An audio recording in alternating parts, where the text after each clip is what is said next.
Assalamualaikum warahmatullahi wabarakatuh. Sebelum kita mulai videonya, jangan lupa klik tombol merah subscribe dan juga nyalakan tanda lonceng untuk mendapatkan update video terbaru.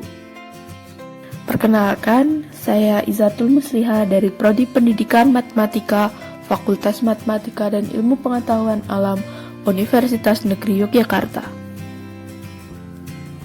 Oke, pada kesempatan kali ini saya akan membahas tentang permasalahan pendidikan di Indonesia dan juga kajian teori yang ada pada ilmu pendidikan.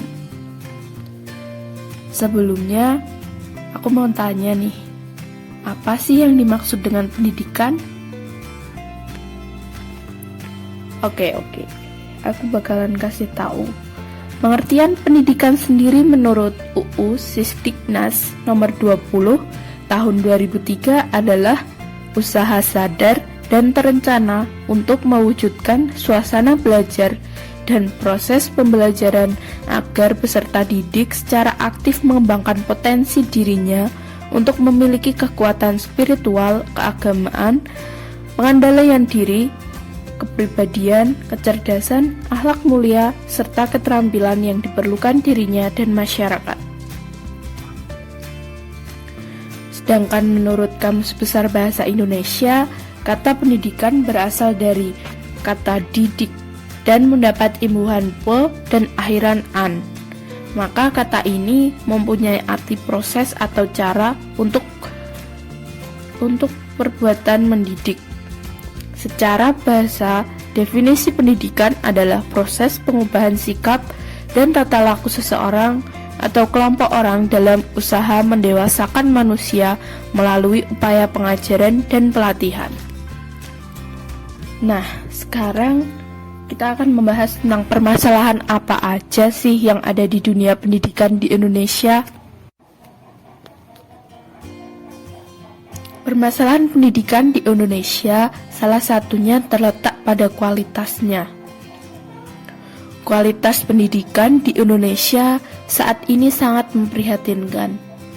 Hal ini dibuktikan antara lain dengan data UNESCO pada tahun 2000 tentang peringkat Indeks Pengembangan Manusia atau Human Development Index, yaitu komposisi dari peringkat pencapaian pendidikan, kesehatan, dan penghasilan per kepala yang menunjukkan bahwa Indeks Pengembangan Manusia Indonesia semakin menurun.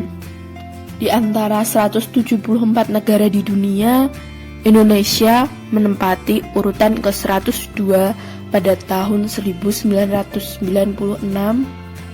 urutan ke-99 pada tahun 1997, urutan ke-105 pada tahun 1998, dan urutan ke-109 pada tahun 1999.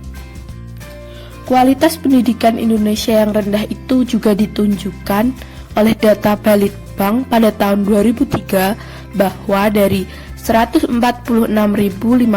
SD di Indonesia, ternyata hanya 8 sekolah saja yang mendapatkan pengakuan dunia dalam kategori The Primary Years Program. Dari 20.918 SMP di Indonesia, ternyata juga hanya ada 8 sekolah saja yang mendapat pengakuan dunia dalam kategori The Middle Years Program. Dan dari 8.036 SMA, ternyata hanya 7 sekolah saja yang mendapat pengakuan dunia dalam kategori The Diploma Program atau DP. Menurut survei Political and Economic Risk Consultant, kualitas pendidikan di Indonesia berada pada urutan ke-12 dari 12 negara di Asia. Posisi Indonesia berada di bawah Vietnam. Data yang dilaporkan The World Economic Forum Swedia pada tahun 2000, Indonesia memiliki daya saing yang rendah, yaitu hanya menduduki urutan ke-37 dari 57 negara yang disurvei di dunia. Dan masih menurut survei dari lembaga yang sama, Indonesia hanya berpredikat sebagai follower, bukan sebagai pemimpin teknologi dari 53 negara di dunia. Penyebab rendahnya mutu pendidikan di Indonesia antara lain adalah masalah efektivitas, efisiensi, dan standarisasi pengajaran. Hal tersebut masih menjadi masalah pendidikan di Indonesia pada umumnya.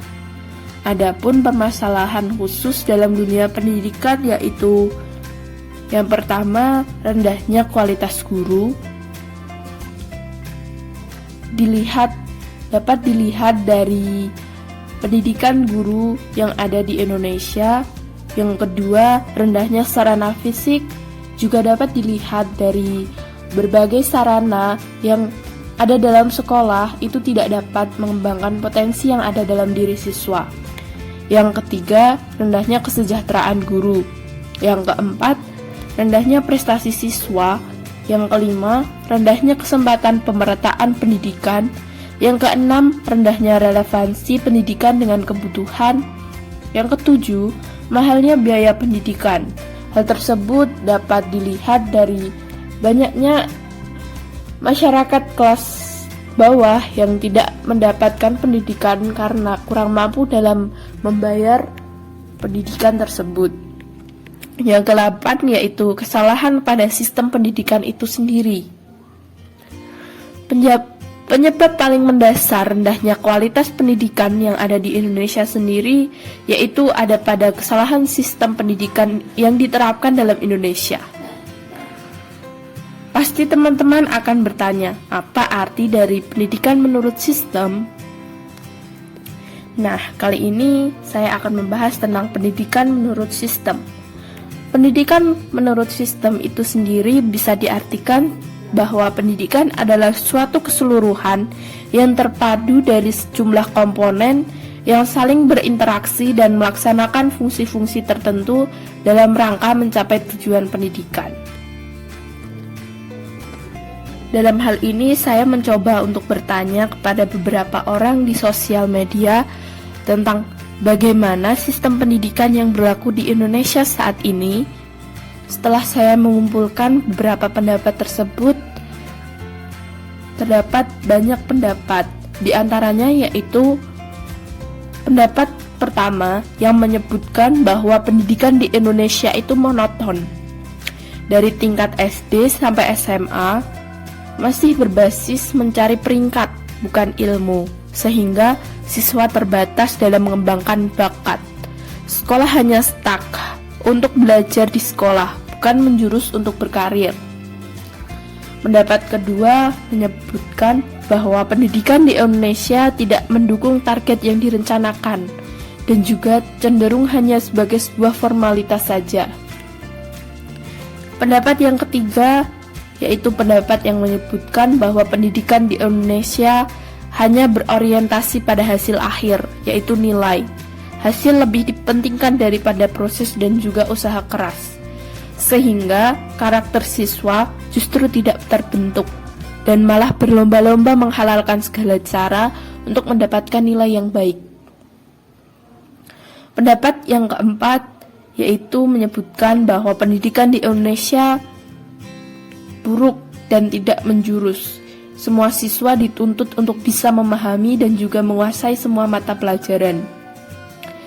Yang kelima, pendapat yang menyebutkan bahwa pendidikan di Indonesia terdapat hal yang plus dan juga minus.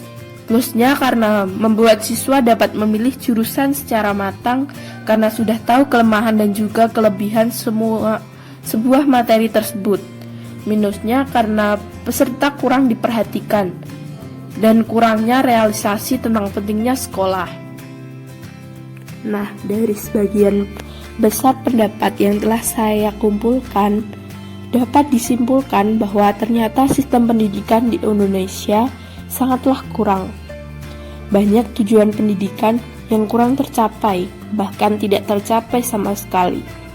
Ciri sistem pendidikan yang baik dapat dilihat dari kualitas sumber daya manusia yang ada. Secara kualitas saja sumber daya manusianya rendah, bagaimana dengan keefektifan sistem pendidikannya? Ditinjau dari beberapa sumber bahwa sistem pendidikan seharusnya dapat membawa pendidikan tersebut untuk mencapai tujuannya. Tujuan pendidikan nasional Indonesia yang tercantum dalam pasal 3 UU nomor 20 tahun 2003 yaitu berkembangnya potensi peserta didik agar menjadi manusia yang beriman dan bertakwa kepada Tuhan.